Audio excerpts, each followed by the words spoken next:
Well, we know that the coach sucks, but how did the players do? Well, let's find out. Today I'm bringing you the player ratings from Kaizer Chiefs versus Golden Arrows. This is where I'll be rating players on their performances on the scale of 1 to 10. You know, 1 being worst and 10 being best. So we start with Bruce Vuma. First of all, some people are blaming him for the goal. I don't really blame him for the goal because he was trying to support Umatoho and they expected Umatoho was going to give him the pass, and it's not his fault to go to Umatoho then misplaced the pass, and as a result he was caught off his line. However, Vele Vuma yesterday didn't have the best game because his distribution was subpar. Also, he almost got an own goal because he couldn't trap the ball. It wasn't the worst performance, but it wasn't the best either. So I'm giving him a 6. Now we move on to Blom. So Blom Vele, the instruction was for them to start up high in the center line. And they did that. However, the Arrows were smart and they blocked those passing lanes towards Uriv, no Blom. And what Blom and Riv did, both of them, none of them inverted Ugutige because Arrows has closed those passing lanes. Asingene ngaphakathi and tried to get the ball. As a result, they were nullified for the rest of the game. So I'm also giving them a 5. And we move on to Eric Matoho. Angifuna ukukhuluma indaba yakhe. First of all, Velus costed that goal, but even after that, he got dragged out of position from time and time again. So I'm giving him a 2. And then we move on to Ukados. Ukados, okay, guys. There wasn't much. It wasn't like Ubeboza. It wasn't like he was outstanding. He was just there. So I'm also giving him a 5. Now, Umatoho Pumile Wangenungezana in his space. And I actually saw something because Arrows is his attacker because we want to defend. And Ungezana did pretty well and he was playing the ball and he was trying to move the ball and he was pushing forward as well. So I'm giving him a 7. Although they shouldn't have come in the first place, but when they did come in, deserved a 7. I will say the same thing about Austin as well because Naye ungenile in the game and he did what he was supposed to do, play the ball, try to push forward, try to pick a pass, open the space wide, play the ball. So 7. And then we move on to midfield where there is obviously Unjabulo Ngobo, and I actually think he was our best player on the pitch. He was, because one is played out of position, but when he was needed to support at the back, he would drop. I will support at the back. When one of the wing backs were moving forward, he would go and cover them, which is what a defensive midfielder does. If one of the defenders was out of position, he would go and cover them. So overall, yeah, nah. And he also tried to play those passes over the top, which was good.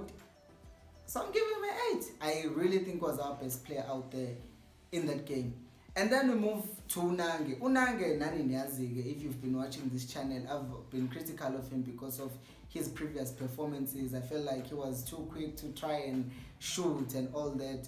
But yesterday against Arrows, he actually showed Uguti there's something there in him. So what is required, Vel? We've seen in teams that play formational 4-3-3. We've seen it in the teams like Man City. We've seen it even in Liverpool. The midfielders usually make the late runs into the box, and I think that's what he was told, and he actually did it. 2 chances that forced amazing saves from the goalkeeper Arrows. So that shows Uguti, yeah, he stuck to his instructions that was given before the match. So good on you, Nange. I'm also giving him, well, I am giving him a 7 for his performance. While we're here, let me know what your ratings are and why on the comment section below. Okay, let's continue to Upaka. Melvin Buffett did what he was supposed to do. Ipolaman on the left, center back, he would go and support.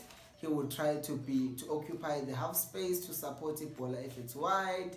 Yeah, it's just that Bengen's a gluto, so I'm not really gonna blame Upaka and I would give him a 7. Then we go to the forwards. Udoli was occupying the half space, as we know. Billiards, they don't go to my wide spaces because those spaces are occupied by my wing backs. But the ball never got there, and even if when they tried to go outside and interchange with our wing backs, there was just nothing. And overall, there was no influence because Mautatukbega, Ipola late yesterday, was just about the build-up phase. Quick progression, there was just nothing. And as a result, Udoli no billiards are actually the people about we final third, abazo creator. but there was no movement or dropping deep that much. We drop it deep, but it wasn't really there, and it's not their fault because sometimes you stick with the system because the coach says so. So it was a very average game for both Udoli, no billiards. Actually worse for Udoli, so I'm giving him a 5.5. And billiards, because I did see he dropped more and he tried to pick those passes more than Ukiken, and I would give actually billiards a 6.3. And we move on to Nukovic. Partly for a performance Zolo, I'm going to play my but I feel like once we have a target man in the team, then we try by all means to reach the target man. I said this quick preview, but my problem with playing Nukovic is that he game plan here to Iba around here. It becomes around, okay, let's just hook the ball up upfield and have a man knock down for Nukovic. But that wasn't even happening because as much as Ungobo did play a decent game yesterday, but you can't always expect especially umdlali out of position, so it didn't work. And Nukovic vele kade ngasho mina ukuthi akahlaliswe benchini ame kancane iyaphela vele contract yakhe end of the season, and they haven't said anything about renewing his contract, so I'm guessing he's probably leaving. So why are we still playing him, especially if he's not offering us anything? I don't understand. So he gets a 4. And then I'm a substitute. There was